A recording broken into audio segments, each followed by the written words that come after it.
আজকে আমরা নবজাগরণ ফাউন্ডেশন এনজিওর পক্ষ থেকে জঙ্গিপুর ব্লাড ব্যাংকে এসেছি। এখন প্রায় রাত 2টো বাজছে। আমরা প্রায় 50-70 কিলোমিটার রাস্তা অতিক্রম করে এসেছি। আমাদেরই একজন সদস্য লিডার্স দাদার বোনের ও পজিটিভ একটি রক্তের খুবই প্রয়োজন হয়। সেই রক্ত দিতে আমরা দীর্ঘ 70 কিলোমিটার রাস্তা অতিক্রম করে এসেছি জঙ্গিপুর ব্লাড ব্যাংকে। তো আমরা তেনার হাতে তুলে দিতে পেরে আমরা খুবই খুশি বা আনন্দিত। তো আপনারাও সকলে এগিয়ে আসুন আমাদের এই নবজাগরণ ফাউন্ডেশন এনজিওতে, যেন আমরা 24 ঘন্টা এইভাবে মানুষের সাথে মানুষের পাশে গিয়ে এই রক্তের যোগান দিতে পারি। যিনি ব্লাড দিল আমাদের এত রাতে, তো তিনার কাছ থেকে আমরা একটু ব্লাড দেওয়ার সম্বন্ধে কিছু জেনে নেব যে তাকে ব্লাড দিয়ে কেমন লাগছে। এখন আপনাকে ব্লাড দিয়ে কেমন লাগছে? ব্লাড দিয়ে কোনো অসুবিধা হচ্ছে না, আমাকে ব্লাড দিয়ে ভালো লাগছে। আপনারাও আসুন, কোনো অসুবিধা। আজকে এই জঙ্গিপুর সুপার স্পেশালিটি ব্লাড ব্যাংকে এসেছি।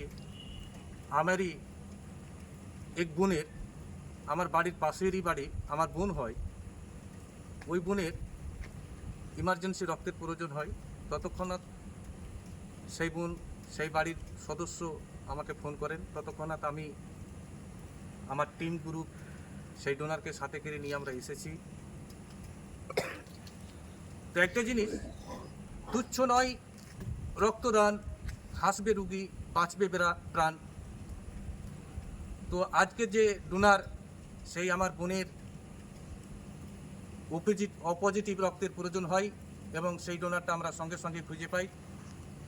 তো ডোনারকে আমার অন্তরস্থল থেকে জানাই ধন্যবাদ জানাই নবজাগরণ ফাউন্ডেশন এনজিওর সকল সদস্যকে, যে যিনারা এখন প্রায় রাত 2টো বাজে, তারা রাতকে উপেক্ষা না করে তাদের চোখের ঘুমকে উড়িয়ে দিয়ে যাতে সর্বক্ষণ 24 ঘন্টা মানুষের পাশে থাকতে পারে, কোনো রুগী যাতে এই পৃথিবী থেকে রক্তের অভাবে পরলোক গমন না করে, সেটাকে উপেক্ষা করে ওনারা আমাদের নবজাগরণ ফাউন্ডেশনের সকল সদস্যগণ খুবই আনন্দিত এবং খুশি এই রক্তটা দিয়ে। তো আপনাদের প্রতি আমার অনুরোধ যে আপনারাও এইভাবে মানুষের পাশে থাকুন এবং রক্তের যে অভাব সেটাকে দূর করার চেষ্টা করুন। তো আপনারা শুনলেন যে রক্ত দিয়ে কেমন লাগছে, আমাদের ডোনার বলল। আমাদের পাশে পেশেন্ট পার্টিও বলল, আপনারা শুনলেন যে তিনিও রক্ত পেয়ে খুব খুশি হলেন। এত রাতে আমরা অনেক দূর থেকে এসেছি জঙ্গিপুর ব্লাড ব্যাংকে। তো আপনারা প্রত্যেকে আমাদের সাথে থাকুন, আমরা আপনাদের পাশে আছি।